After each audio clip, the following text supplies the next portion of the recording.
Welcome back from that short musical break. Well, we shall go right directly into the topic, chastity, comfort. Well, good to have you on the show, Miss Hilda. Oh, and good to be here. I read on your biography, one of your passions is to motivate people, lift them up. Sure. So in regards to this topic, chastity, the young people, what's your opinion about it? Okay, now chastity, I know it's not, for one, I know it's not a common word used here in our culture. And for one, if you're out there and you're watching us, chastity, this is a behavior. It's a category of behavior that should be acceptable. Now, when we link it to the sexual behavior, that is why we link it to our tradition, we link it to our discipline, to our culture, and then when we come to the religion, because we have different religious affiliations. So when we talk about chastity, how do you keep yourself from the temptation of getting into premarital sex? And how do you avoid, what are the causes? You know, it's quite a huge thing. So chastity is a way of life. It's a lifestyle that you embrace and choose. It's a deliberate decision. You don't just do it because others are doing it, because then you will fail, then you will give up, then you will be tempted to do it. And when we talk about chastity, this is a gospel show, I will talk about scripture. Number one, when the Bible talks about in Corinthians that flee from sexual temptation, and so from sexual sin, you realize that it's a deliberate action. It's not a reflex action that you have to run. If you see something bad, you run away from it. Your reaction definitely is to run away from it. But this is what has happened. We've embraced these things because of the exposure. We've looked at the TV, we've looked at the movies, we've looked at the porn, we've looked at internet. So the information is coming at a very terrific speed that some of us can't even digest it and understand it. So maybe this show, I'm glad I'm here, maybe we can help elaborate, talk about chastity and how people can keep away from that. I believe it's going to be helpful. As a professional counselor, how would you advise we the young people to practice chastity, to work towards it? Okay, now chastity, just like we looked at it, it's a behavior, and then one thing is an attitude that you adopt in life. Now, when we talk about attitude, we're talking about parenting styles. We all come, charity begins at home, we all come from different families.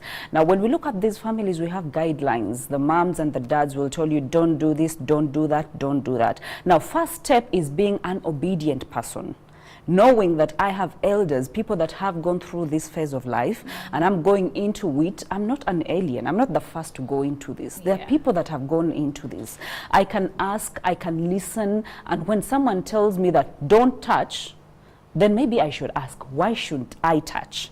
Not to say, okay, out of curiosity, maybe I should just tiptoe and touch or do something. So being obedient, just like you asked, how can young people in this generation, number one that is lacking is obedience. If you can follow instruction, if you can listen to people with core values in life, we have churches, we have parents, we have guardians, we have elders that we can talk to. So listening is one of the virtues that can help anyone stay away from premarital sex. I'm a young girl. I'm giving an example, doesn't really mean me, but there's this young girl. She wants to learn more about doing away with sex and stuff like that.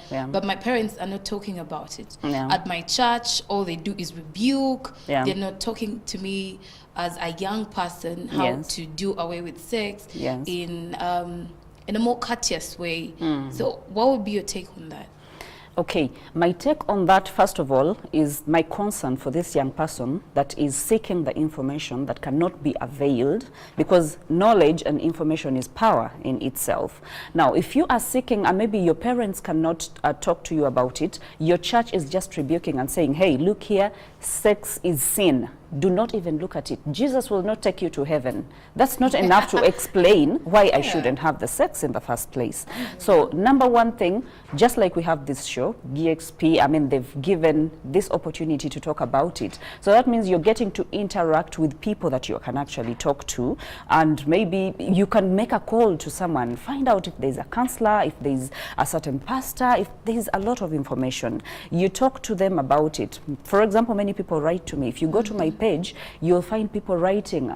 For example, this morning someone was writing to me, how do I avoid premature ejaculation? I was like, hey, look here, how old are you? And they're like, I'm 21. And I'm like, what are you doing asking about sexual questions at 21? So I had to go down to the roots to guide this person on how to keep away and to build a better future for themselves. And they're like, wow, no one has sat me down to tell me these things. And I thought, it's just a world where everyone does whatever they want. No, there are people that you can ask. If your parent can't do it, if your church people can't do it, then there are people out there. You can search, through internet, you can, but it has to be the right person.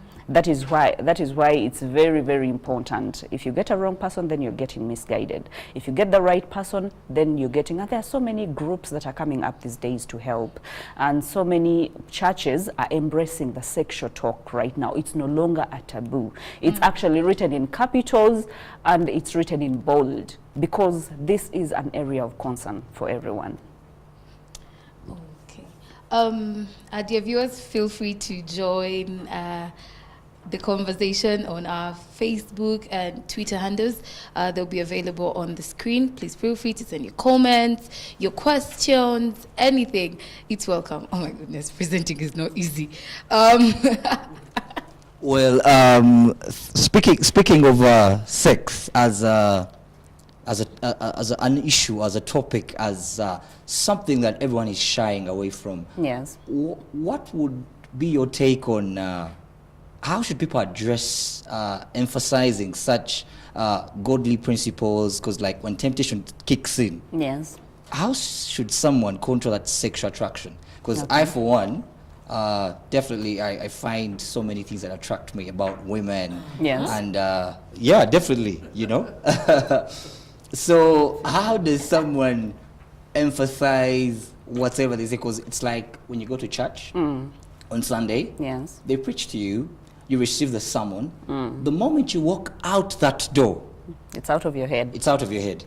How can you keep someone focused on the ground, still digesting that, thinking about, okay, they said this, so I should handle my life like this? How do you handle sex attraction when it kicks in? Okay, now, first of all, we have to go back to the dynamics of attraction. What is attraction? And how long has attraction existed? And then what entails attraction in itself? When we look at the animal world, there is all sorts of attraction and there is all sorts of sexual activities. And when you look at the animal world, they have specific times of mating, but when you look at human beings, our sexual lives are active all through. Like, we don't have a specific time or period. Now, when you come to attraction, just like I said, it's a deliberate move. Now, when you come to human beings, that's why we have the limits. We have the premarital sex, and then we have the extramarital affairs that we all rebuke and shun down and put down. And number one, as a person, you should know that you're actually not an instrument to fulfill sexual lust. You're a person and a human being that deserves respect and dignity. And when it is a relationship, a right relationship, someone will be willing to wait. Someone will be willing to respect you, to give you the dignity that you deserve. And that if you are building, because premarital sex interrupts with a lot in your life. It interrupts with how you look at life. That is why we have a lot of divorces today, because the incest of sex is not properly addressed. Now, how do you get properly rooted after someone has preached to you the gospel of you do not have to go for premarital sex? Is number one, to know your values as a person. What do you want out of your own life? Definitely. Now, if you know what you want out of your own life, you will know that I deserve the respect. You will know that actually it has to be commitment for someone to go in for sex. Now, commitment, there is no commitment without a ring or without walking down the aisle or without saying, I do and I will take you on for bad and for good, in sickness and in health, and this person has done it with witnesses around. Now, if this is the sneaky kind of thing of let's go behind the door, let's go, in the corridor, let's go behind the car, let's sneak and do this, and where is your dignity in that? So you will ask, and you're like, okay, now I need to do the things the right way. If there is commitment, that means if there was commitment, we would never have heartbreaks. Do you know why people have heartbreaks? Premarital sex. Because you've not committed to me, and that is where we go wrong. If you sleep with this person, it's at your own risk. Yes. If they walk away, you will never say, he introduced me, or he wedded me, or I have a ring or something. You have nowhere to go. You understand? But if you know that this person, you have something, you're building a relationship, then you can build a relationship until you get to the right place where you can have the sex and enjoy the sex. I do agree with you, but you also know that the majority of the young girls have the problem of feeling alone. Yes. Then the young men have the problem of committing. Okay. Young men don't want to commit, and then the young girls are feeling alone, and then when the two collide, oh my God, it's a tsunami. So apart, yes, there are values and all that, but I'm looking at this person who things come as they go, I'm having fun. So when does the fun ever stop? Okay, now, a girl feels alone. That's a very wrong notion. And for a boy to lack commitment, we all have a process of growth. Now, maybe you got a boy at 25, at 20, I will still call them a boy, and they're not ready to commit, and you can't read it in their face. It's not written on them that, he's a commitment freak or he's not ready to commit. But for a girl who feels alone, you need to evaluate yourself. What makes you feel alone? Is it because you've already indulged yourself in premarital sex? Because what you don't know can never hurt you. If you've not yet indulged or opened up to premarital sex, then you will not know, and so you will not feel alone because you will be busy with other things in life. But after you've tested the waters, then you need an extra strength to keep you going. So if I've tested the waters, and then you have to set them, so what next? If you test the waters, you need to get back on track. That is when you know that this is the decision that I have made. I'm not going to go in for premarital sex. And whenever I get the temptation, girls have this thing of wanting to evaluate themselves by who accepts them, yeah. Especially sexually. So if you think if a guy pulls a sexual stunt at you, then you think you're pretty, then you think that's misconception, and you're misinformed and misguided. You are pretty the way you are, and whoever loves you should love you the way you are, and period. If they don't love you, let them bounce, let them go. Don't even look at them the second time. Don't give them... Forgive me for interjecting. Okay. You spoke about the point where you want to bounce back. You want to get back on track. Yes. There are so many youth currently. So many incidents happen in church. Someone has gotten pregnant. Everyone is judging you. Yeah. You feel so judged. Some are infected. The pressure rains down on you. You feel.